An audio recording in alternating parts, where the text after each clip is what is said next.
જય શ્રી કૃષ્ણ મિત્રો, કેમ છો? મજામાં ને? આજે આપણે બનાવશું સાંબાનો શીરો. સાંબાનો શીરો બનાવવા માટે મેં 1 વાટકી સાંબો લઈ લીધો છે. આને મોરૈયો પણ કહે છે અને હિન્દીમાં ફરાળી ચાવલ પણ કહે છે.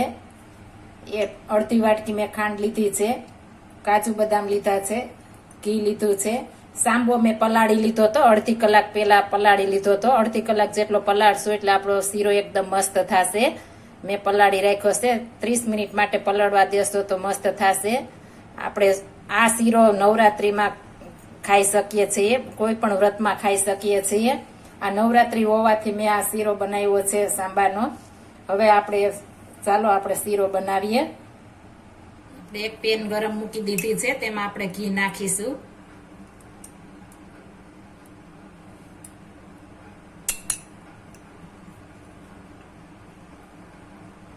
હવે આપણે કાજુ બદામ ફ્રાય કરી લેશું.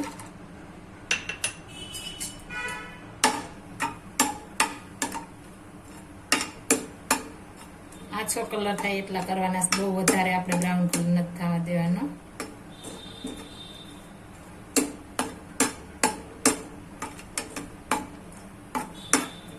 કાજુ બદામ રોસ્ટ થઈ ગયા છે. હવે આપણે એક ડીશમાં કાઢી લેશું. આપણે તે જ પેનમાં આપણે ઘી નાખીશું. આમાં જ આપણે શેકીશું સાંબો. જરૂર પડશે તો વધારે નાખશું, નહીં તો એટલું થઈ જશે. હવે તેમાં આપણે સાંબો ઉમેરી દઈશું.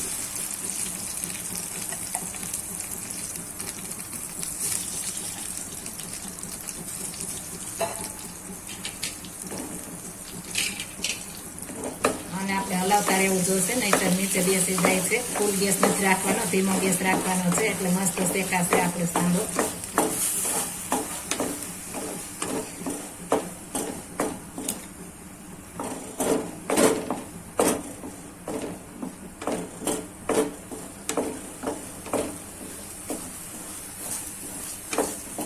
આ રીતના આપણે હલાવતા રહેવાનું છે સારું.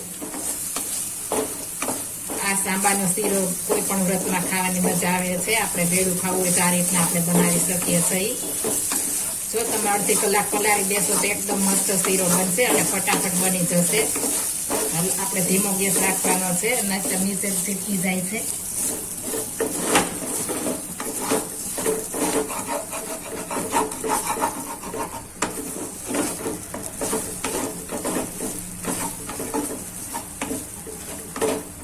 આ રીતના આપણે એક ધારો લાવી રાખશું.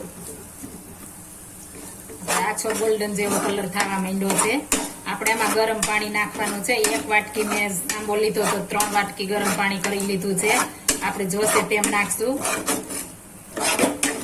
આ શીરો ખાવાની એકદમ મજા આવે છે તમને, અને શરીરમાં પણ ઘણા બધા ફાયદા કરે છે, ઠંડક આપે છે. પણ આ સાંબો આપણે શરીરમાં જોઈ શકો છો એકદમ મસ્ત શેકાવા માંડ્યો છે.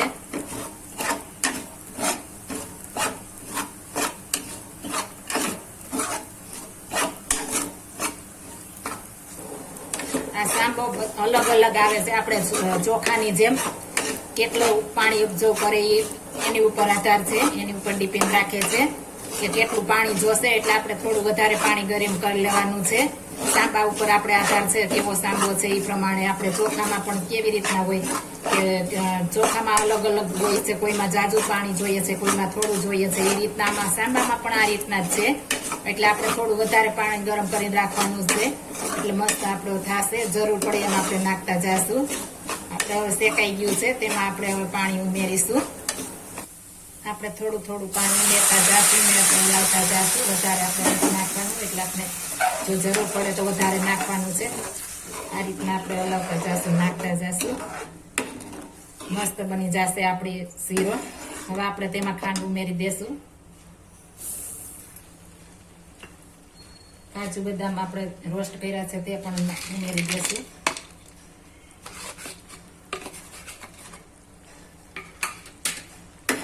હવે આપણે ગેસ વધારશું, હવે ચોટશે નહીં એટલા માટે.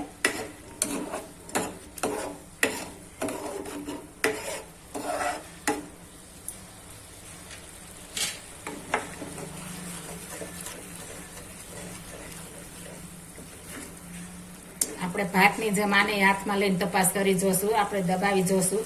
કાચો હોય તો આપણે વધારે પાણી ઉમેરીશું, નહીતર થોડું ઉમેરીશું.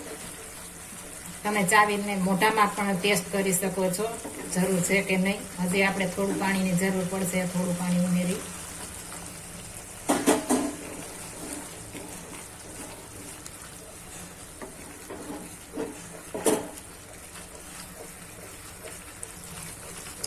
આ સાંબાર ખીર આપણે ઋષિ પંચમીમાં પણ ખાઈ શકીએ છીએ, કોઈ પણ વ્રતમાં આપણે ખાઈ શકીએ છીએ. આ ઋષિ પંચમીનો હોય જ છે. આપણે કોઈ પણ ઋષિ પંચમી ગમે ત્યારે આવે, આપણે કોઈ પણ એક વસ્તુ આપણે બનાવીએ જ છીએ સામા પાંચમને દિવસે.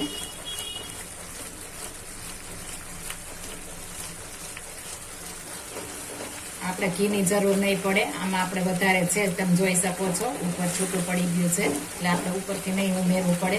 જો તમારે ઓછું થયું હોય તો તમે ઉપરથી ઉમેરી શકો છો. જેમ ઘી હશે તેમ આપણે મસ્ત થશે. જો ઓછું ઘી ખાતા હોય તો તમે તમારી રીતે નાખી શકો છો. એકદમ મસ્ત આપણો શીરો તૈયાર થઈ ગયો છે. થોડી વાર સુધી આપણે રહેવા દેશું એટલે મસ્ત થઈ જશે.